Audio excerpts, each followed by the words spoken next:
આજથી લગભગ 20 દિવસ પહેલા પ્રાંતિજ પોલીસ સ્ટેશનની હદમાં સત્યા ડેરી પ્રોડક્ટ્સ કરીને એક ડેરી પ્રોડક્ટ બનાવતી એક ડેરી કાર્યરત હતી. એ સાબરકાંઠા પોલીસને એલસીબીને મળેલી બાતમીના આધારે ત્યાં તપાસ કરતા એફએસએલ અને ફૂડ એન્ડ ડ્રગ્સ ડિપાર્ટમેન્ટને પણ સાથે રાખી અને ત્યાં રેડ કરવામાં આવી હતી. એ રેડની અંદર પ્રાથમિક દ્રષ્ટિએ એવું જણાયું હતું કે કદાચ આ બનાવટી દૂધ હોઈ શકે. એના આધારે ગુનો દાખલ કરી અને સાબરકાંઠા એલસીબીએ આગળ તપાસ હાથ ધરેલી, જેમાં એફઆઈઆરના તમામ આરોપીને અત્યાર સુધીમાં પકડી લેવામાં આવ્યા છે. મુખ્ય આરોપીની ધરપકડ 2 દિવસ પહેલા થયેલી અને તેમને નામદાર કોર્ટ સમક્ષ રજૂ કરતા નામદાર કોર્ટે 2 દિવસના રિમાન્ડ મંજૂર કરેલા.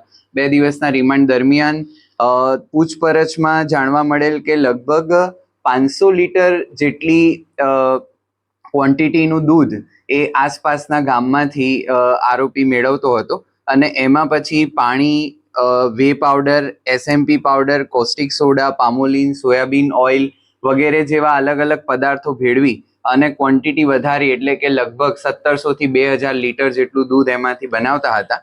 અને આસપાસના ગામોમાં એ દૂધનું વેચાણ કરિયાણાની દુકાનો પર પણ પોતે પેકિંગ કરીને દૂધ અને છાશ એ બંને આપવામાં આવતું હતું.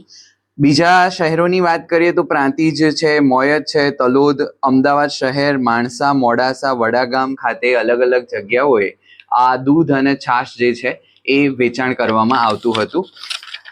પોલીસને અત્યાર સુધીની તપાસમાં ત્યાંથી કેટલાક દસ્તાવેજો, એની ઝેરોક્સ, વાહનોની આરસી બુક, 2 વ્હીલર વાહનો કે જે વપરાતા હોય, 4 વ્હીલર વાહનો, ટ્રેક્ટર ટ્રોલી સાથે થઈને લગભગ 12,95,000 જેટલી મત્તાનો મુદ્દામાલ અત્યાર સુધીમાં મળેલ છે.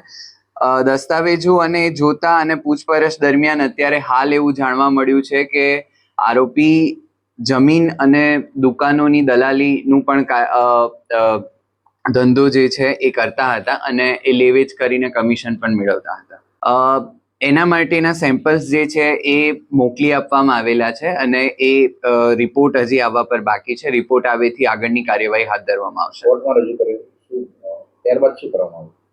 નામદાર કોર્ટમાં રજૂ કર્યા બાદ નામદાર કોર્ટે આરોપીના 2 દિવસના રિમાન્ડ મંજૂર કરેલા અને એ 2 દિવસ દરમિયાન પૂછપરછ દરમિયાન જે હકીકત જણાવી તે પ્રકારની હકીકત જાણવા મળેલ છે. રિમાન્ડ દરમિયાનની તપાસ પૂર્ણ થતા તેમને નામદાર કોર્ટમાં રજૂ કરવામાં આવે છે અને નામદાર કોર્ટે અત્યારે સબ જેલના હવાલે કરેલ છે.